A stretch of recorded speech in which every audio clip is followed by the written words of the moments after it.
we've gotten to a point in the cycle where at some point we're going to have a bigger downturn here. We haven't had a big downturn since COVID, and we came out of that so quickly because the massive flood of money that was thrown at it. And the markets have been so nervous about the inflation numbers and is there shooting higher inflation that they all breathe a sigh of relief. So even though the stock market's close to its all-time highs, money is still flowing into gold. Now imagine if the stock market starts to cascade lower and we get into a recession, gold could really head higher. And I'm in the camp that by end of year, we're over $3,000 an ounce on gold, which isn't that far away.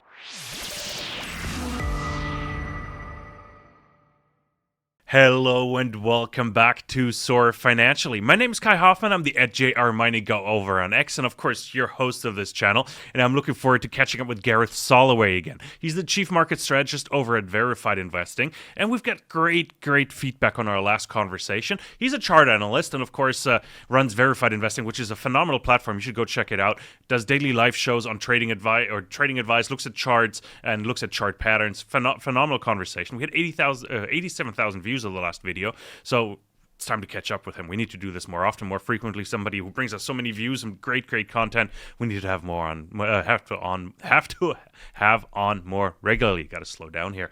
And before I switch over to Gareth, though, hit that like and subscribe button. Helps us out tremendously, and we do appreciate it. It's a free way to support us, and we do appreciate that. So thank you so much. Now, Gareth, it's great to have you back on the program. It's good to see you. Yeah, good to see you too. Thanks for having me back. Yeah, absolutely. We have lots to talk about today. Pretty timely conversation that we're recording today because lots going on in the markets. We got the CPI numbers just a few hours ago, and the market is going ballistic in a positive sense, I'd say. We need to run through that. But maybe for us, Gareth, why don't you quickly recap the CPI or the inflation numbers that came out, and then we'll put it a bit into perspective with some charts and things. Absolutely. So yesterday we got PPI out. It came in lower than expected in terms of inflation. So it was better news. The market kind of shrugged it off because consumer, the stuff that came out this morning, is much more important since it's inflation on the consumer side. Now, the headline numbers came in at forecasted levels, but it was the core, which removes food and energy, that came in better than expected. And the markets have been so nervous about the inflation numbers and is there shooting higher inflation that they all breathed a sigh of relief. And we've seen a pretty good rally. This is coinciding with the 10-year, which has been on a tear from 3.6% to 4.8%. It is pulling back. And you have this inverse relationship between the 10-year and the S&P 500. So obviously the 10-year falling today is pushing the S&P up. Yeah. Now, we got to talk about that. Like, why is the market relieved? Just trying to put some context around it. Does it mean lower interest rates from the Fed or Fed pressure that maybe even rates go higher because some of the banks forecast 0 rate cuts this year? Is that what that means? Is that what we're seeing now? So the markets want cheaper money, right? I mean, that's generally what's driven the markets up since 2009 when the financial crisis occurred and bottomed out, is that we've had quantitative easing. We've had, QE1, QE2, 2.5, and then low rates during COVID. And so the market got very addicted to this cheap money. And so when rates have been pushing up, it makes the markets very skittish. And so you're right. Basically, lower inflation opens the door for the Fed to be able to cut rates if the economy weakens, right? And that's the kicker here, is that if we had higher inflation and the economy all of a sudden spins into a recession, the Fed would be unable to lower rates. But if we see inflation coming down, it allows them to potentially lower rates if the economy struggles. Yeah, absolutely. There's definitely a bit of wiggle room here for the Fed now. Curious, I haven't looked at FedWatch forecast whether it's changed at all, but I don't expect a rate cut next week. Last time I checked, it was at 94% for no cut. So don't see them cutting. And anyway, I think they want to test the waters with a new president moving in next Monday as well, and have some conversations there what his plans are, despite them being non-political, apparently. So, but they've changed the narrative. Like, I'm not sure if you've noticed, must have noticed that as well, Gareth. But it went from data dependent to let's see what the future holds, and let's run through different scenarios. Yeah, exactly. So that's why I'm a bit surprised that the market is so relieved, because it's pretty much, the Fed is waiting for input from the White House, quite honestly. Right, and that's the next thing is, I mean, I think that's what was scary to investors, is that if we saw higher inflation even before tariffs, then it makes people think, oh my gosh, what the heck, when we see these tariffs get put on all these other countries, what is it going to do to inflation at that point? If inflation is not kind of stabilizing, maybe even coming down, then it's like, okay, maybe inflation will only go back up a tiny bit with these tariffs, And obviously, like you said, the Fed is now waiting to see what gets imposed, what the new administration does before they make that decision on their next kind of move. A follow-up question. I've seen comments below, and I think Peter Schiff mentioned it as well in our program. I'm curious what you're thinking. Like you just brought it up. Tariffs, the impact of tariffs. One-time effect, or is it going to be a prolonged sort of effect on inflation? Like, how do you sort of model it and calculate it and sort of look at it? So the way it comes in my opinion, it's more to do with how big the tariffs are, right? So as a producer, if you're the one producing a widget or whatever it may be, if all of a sudden you have a 30 or 50% tariff, you probably don't pass that all on in terms of one price hike to your consumers, because what that's going to do is it's going to give them shell shock, right? They're going to be like, hey, I'm not going to buy that. So if it's a big tariff, you'll probably raise prices every year by X percent, eventually equaling that out and causing that inflation over a longer period. If it's just 10%, then a lot of these producers, they'll probably eat part of that cost, maybe 5%, and then pass a 5% raise on to the consumer as well. So it really depends on how much the hikes are in terms of tariffs. Yeah. Okay. No, that makes sense. We haven't gotten any clear language out of the White House just yet. All I know is that Scott Bessent wants to step on the brakes just a little bit and calm things down. Well, random question here, Scott Bessent. How excited are you for him being the new U.S. Treasury Secretary here? What are your thoughts? Yeah, so to me, because I'm a chart and a trader, like a chartist and a trader, for me, it's all about, okay, let me see what the charts are telling us. That's telling me at least that the stock market is in a very precarious position.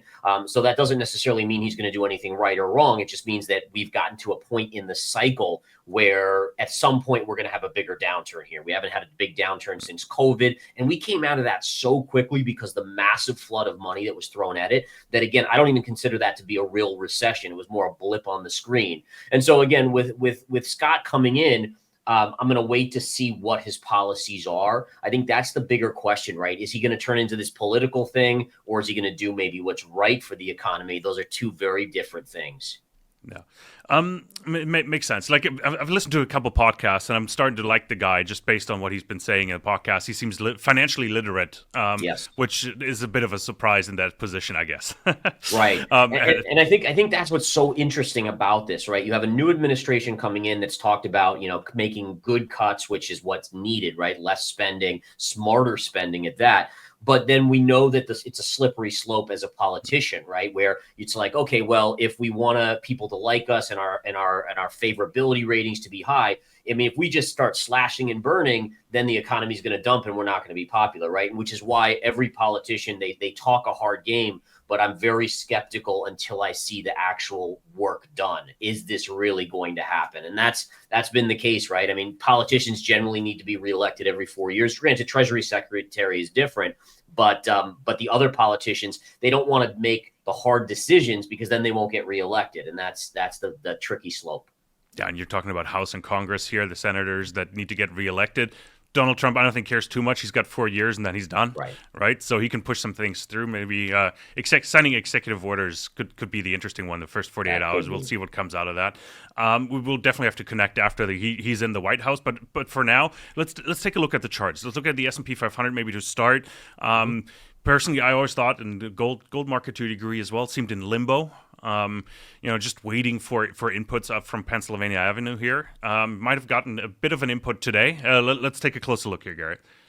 So do you want to start at the S&P 500? Take a look at that let's start with that, and then we can zoom down. Later on, I want to go look at gold versus Dixie as well and what that correlation is. But Perfect. Let's start with the main markets first.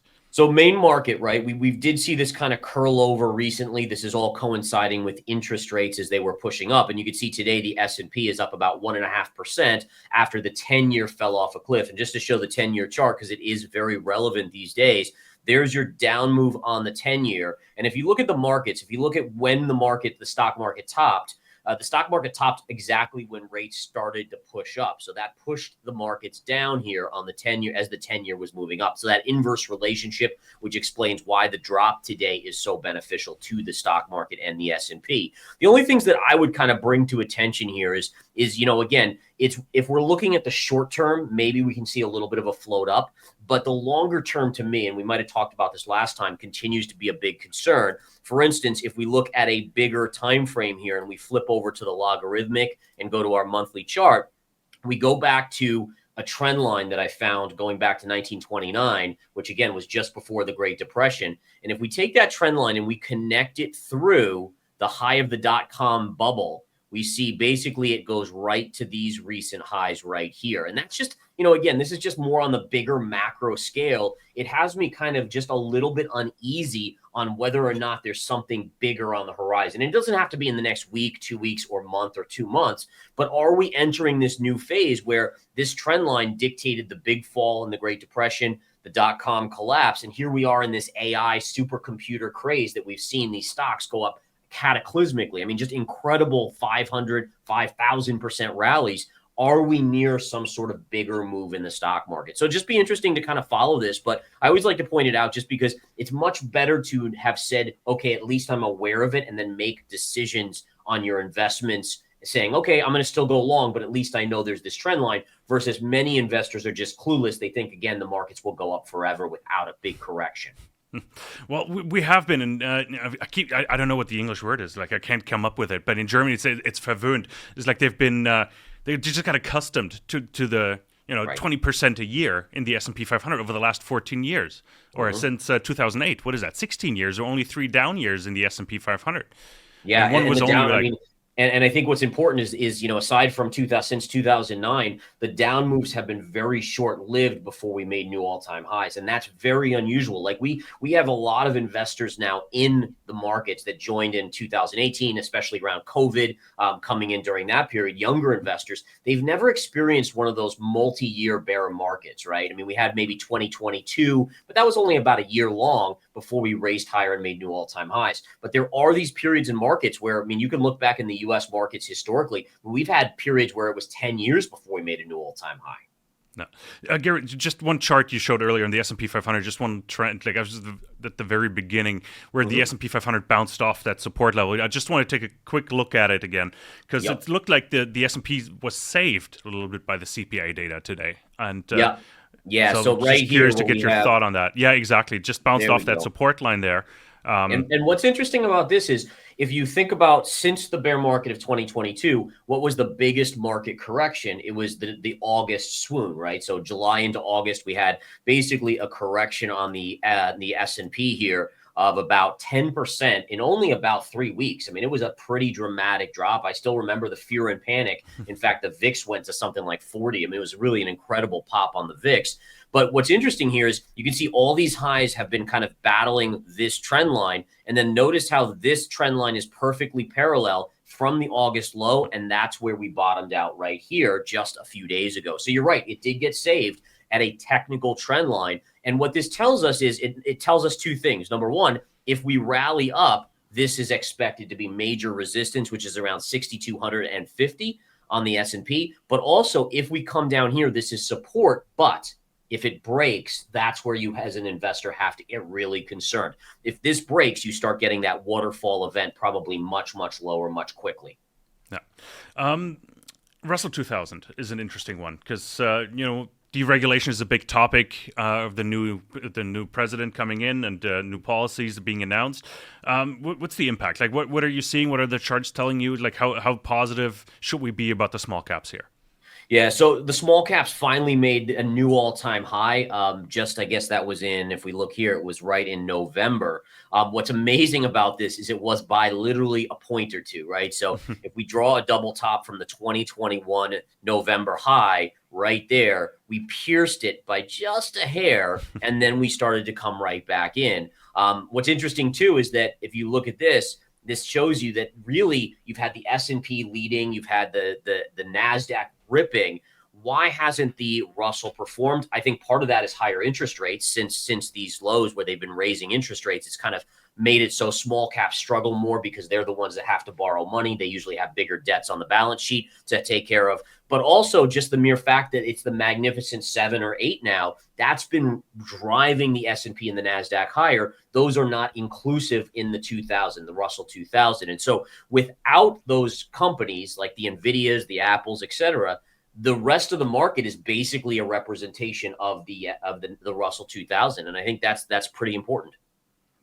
No, small caps is interesting. Like just looking from the deregulation angle, and they've been hated the last few years, Yeah. and your chart shows that perfectly as well. From 2022, pretty much until now, nobody cared about the Russell and the Yep. And small you can see caps. And right here on the Russell, it started. So this was making a classic bear flag. It tried to break and they saved it right here, going back to this low from October of 2023 through the August low as well. So it connects right through that same low. They started to break it and then it got rescued here as rates are coming down. But the question is, I mean, does the Russell have the ability to go up and make new all-time highs? I honestly don't think so. And I'll tell you why. So in general, there's two scenarios here. One is the economy stays strong. But if the economy stays strong, rates are not going down, which is what small caps need to really excel. The other side is if rates go down, they're going down most likely significantly because the economy is weakening, which is also not good for small caps, right? You have less consumer spending. So there's really a tough scenario here for the small caps. And also you have a classic technical double top. I mean, that's a double top. You know, every time in technical analysis, you would short into that. yeah. Do you see any sector outperforming right now? And top of mind right now is banking because we've been bombarded with financials, and there's more coming out tomorrow as we speak here. But I've seen some of the performance of Wells Fargo up 5.5% or so earlier today. But some bigger moves. Is that a sector that stands out? Like, what about? Are there any others as well? Yeah, so the banks are doing really well today. Citigroup, BlackRock, Goldman, JP Morgan, like you mentioned, Wells Fargo, they all reported, and they're all pretty much up today on the day. JP Morgan I have up here in front of us. And these charts, what we can see is that there's a classic resistance up here, but it's still got room to go. It's not a lot of upside. You know, you're talking about 2-3 more percent to about 261. But the way I look at it is if you hit it here and pulled back, and you hit it here and pulled back each time, then as a technician, I'm going to look for a reversal if JP Morgan gets to about 261 on the chart. Likewise, on the downside, this would be technical support down here. So we haven't gotten there. I think there's still probably a little bit more upside, but same thing on Citigroup. If we take a look at this chart, we're getting very close to major pivot highs going back to 2021 on Citigroup and 2020. And so I still think there's a little bit more upside in the financials, but I don't think there's a ton. Like for me, I'm not buying the financials today. If anything, I'm patiently waiting for a shortable opportunity for them to come back, you know, when they hit these key technical levels. So right now, again, a little upside there. You know what I do like? I do like there are key biotech stocks that look interesting to me. One of them I'll point out to you guys here. Yeah. If we bring up the chart, you can see here, this one is Biogen. And Biogen, they're trading at about a forward PE of 9. So it's a low PE. And this is where I'm focusing more of my interest on the long side. I'm looking for value names because everything else, like these tech companies, they've gotten to valuations of like 30 to 40 PE ratios. Historically, that's crazy. But what I like about this is these guys have an Alzheimer's drug that's in the pipeline. And if it can, so that could be the new frontier, right? We've seen the weight loss drugs, the companies like the Eli Lilly's go parabolic. But if you get something positive out of this Alzheimer's drug, this could be a double or triple in the future, like an Eli Lilly. And it is just hitting support right here, going back to 2012. There's a pivot low. Now, listen, could it go lower? Sure, it could. I mean, anything can happen. But these are the ones that have the value, the low PE ratios, the consistent growth. People are going to need drugs if we're in a recession or we're not in a recession. That's where I'm starting to look for a value in the stock market.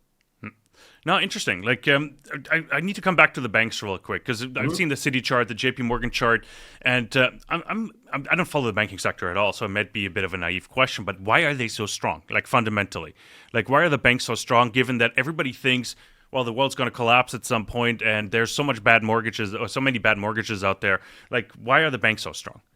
Yeah, so I think the key is exactly what you're saying, is that the economy is strong. So interest rates are staying higher. So remember, these are banks that lend money, so they're getting these interest payments coming in. And we're also seeing the economy strong. So a lot of the bad debt is being kind of hidden, if you will, to the point where these banks, you know, if the economy weakens, way more people are going to start defaulting on mortgage payments, on debt payments. But we're still in that sweet spot in the U.S. economy where that's not happening massively yet. And I think investors are very short-sighted, right? So once that starts to happen, so while you and I'm the type that I always look forward, right? So I'm like, okay, in 3 to 6 months, if we're in a recession, you don't want to be long banks, so I'm not going to go long banks right now. But the retail investor is looking at their earnings today and saying, wow, these guys are crushing it. Let's all jump into the banks. And I think that's the key.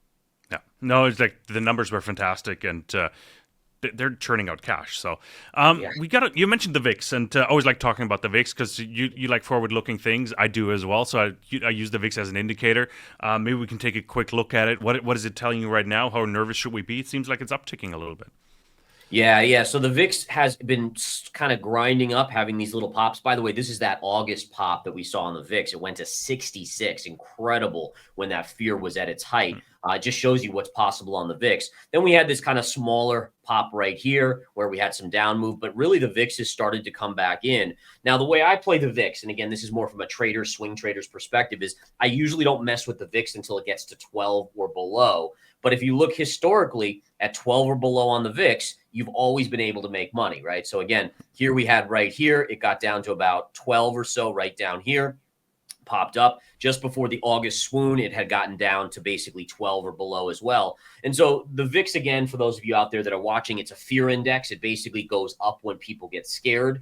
And the key is to sell into that. So when people are scared, you actually want to start buying stocks, right? The whole adage of buy stocks when there's blood in the streets, that's where it comes from, and then sell when it's euphoria. So if we get this big market move up, let's say in a couple days, the markets are much, much higher and the VIX gets down quite substantially. That's why I'm starting to nibble on the VIX on the long side. For those out there, there's the VXX. I mean, there's ETFs. Not everyone has a futures account or account where you can trade the VIX.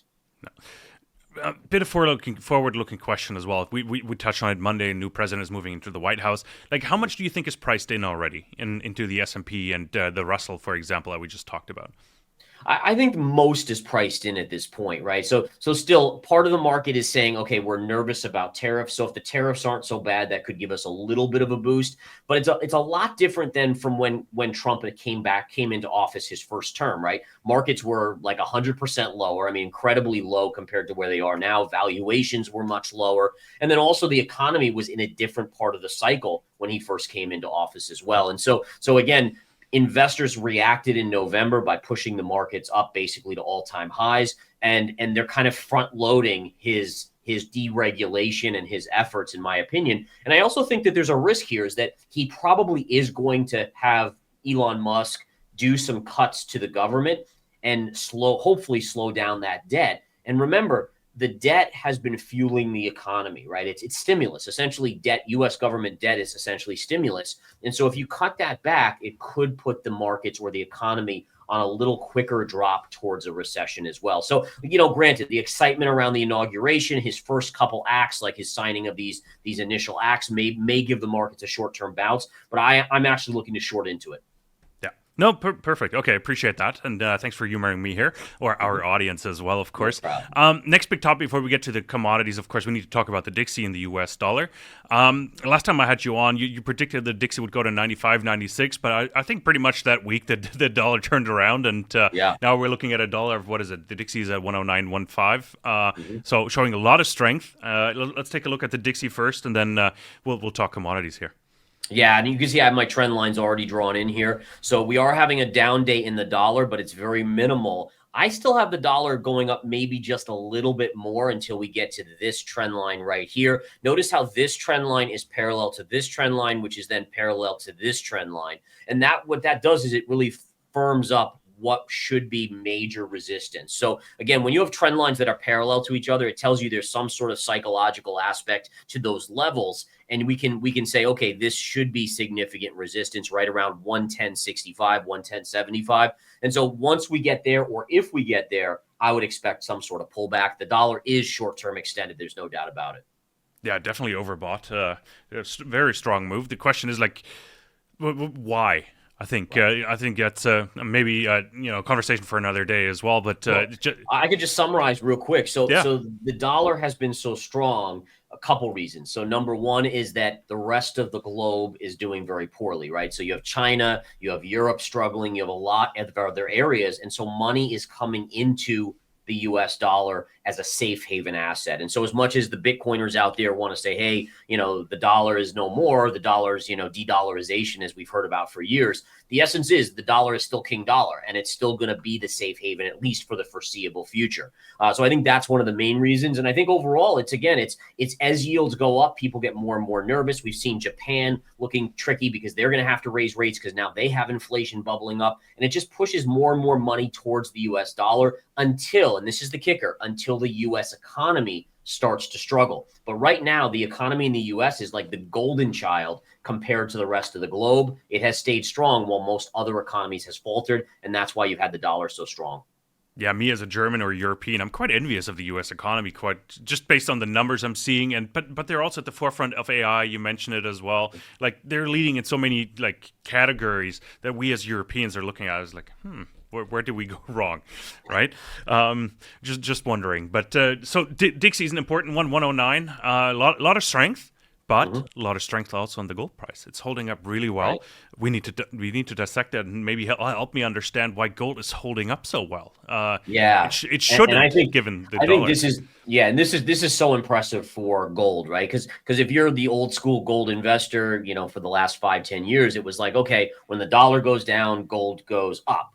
But instead, we've had the dollar ripping, and gold, it's not at its all-time highs, but it is so close to its all-time highs, and that's impressive to say the least. I think that's because as rates have gone higher and the dollar has gone higher, they're going higher because of the nervousness over the rest of the globe, and there's almost like this safety trade, right? So I think gold is holding up partially. We still have we have China buying massive amounts of gold. They revealed that recently, that they're still buying a lot of other central banks. So the demand for gold is out there, and also the safe haven aspect. So even though the stock market's close to its all-time highs, money is still flowing into gold. Now imagine if the stock market starts to cascade lower and we get into a recession, gold could really head higher. And I'm in the camp that by end of year, we're over $3,000 an ounce on gold, which isn't that far away. In all fairness, it's only about 10% away or so, a little over 10%. Chart wise, look at this beautiful wedge pattern. So look at how gold just has hovered and held this line over and over again. And now, are we getting a breakout here? Like, think about this. If the dollar actually gets a pullback off of this level, that could be the next catalyst for us to move up on gold back to the all-time highs up here. And I think that's very, very possible here. We're borderline breaking out. We haven't broken yet. I have to see confirmation on this chart. But if it does happen, gold's in good shape. Gareth, what does confirmation mean for you? So confirmation for me is a close above the level. So the line here, and then you have to have a subsequent close higher than the high of that day. So here's let's say we close here today where we are. Here's the high from today. Tomorrow or one of the next days, I need to see a higher close. Essentially what confirmation does is it tells me that it's not an institutional trick. Like sometimes these institutions, they know the levels. They'll push it above. They know the shorts will stop out. They know people will go long, and then they'll rip it the other way, kind of pulling the rug out from under us. In this case, the probabilities increase dramatically once you confirm that it's a real breakout versus a fake out. No, you said $3,000 as your price target still for gold. Can you just reiterate, like, how do you arrive at that conclusion or at that price target?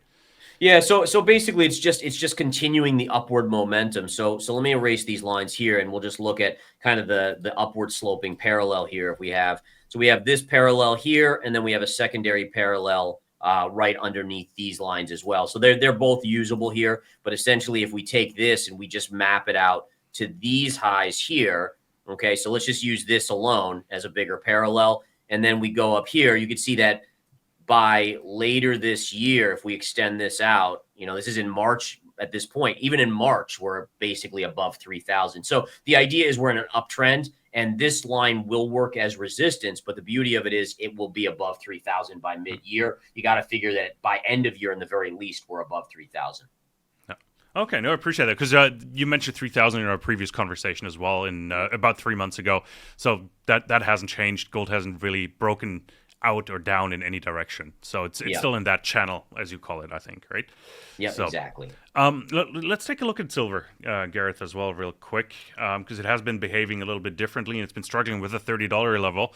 I'm curious what your thoughts are and what your charts tell you here. Yeah, so there's no doubt that silver's been a little bit more of a struggle. I think the key to silver is understanding that 50% is the store of safety, which is like gold. 50% is an industrial metal that's used more and more, right? So the key here is, and silver right now is trying to close above a key trend line. So that's a positive. But again, if you're a silver investor, and one of the reasons why I'm a big fan of diversifying with gold and with other assets is that if we were to slip in a recession. Right now, the US has not given us any doubts that the economy is still strong. But let's just say all of a sudden we start to get signals. Then that industrial side, investors will have to recalibrate how much demand will come from that for silver. So as long as we have a strong US economy, especially if China starts to get out of their funk, then silver can really go higher. But again, just as an investor, you want to be very tuned in with silver to how the economic activity is going on. No, interesting. Like, I don't know. It's like I always said, like silver isn't really following gold at all, but it's caught up a little bit. But gold silver ratio at almost 90, I wouldn't say has me concerned, but it's something I'm looking at, and it's fairly high at 90. Not sure I had a question in there. I just wanted to make a statement there, but yes, it has been behaving more like an industrial metal, and it's time for it to break out of that $30 funk. I'd say. Yep. It seems like a big magnet, that $30 level from It either does. side. It does. And I do think that if we can get above this 35 level and really, I mean, you can see how high that went and how we pulled back so significantly. If we can break above that 35, I really do think at that point you're starting to talk about retracing to the 2011 highs near $50. But again, right now you got to get through that $35 level, which is now resistance. Perfect. We're flying through the charts here, but let's quickly talk copper as well. For me, always an interesting recession indicator. Dr. Copper, people call it. Let's take a look, because I've noticed that what you're showing us in the chart as well, it's ticked up again. I don't look at it on a daily basis, usually copper, but I always keep an eye on the price, and it's moved up like over 10, almost 10% in the last few weeks, which is quite impressive.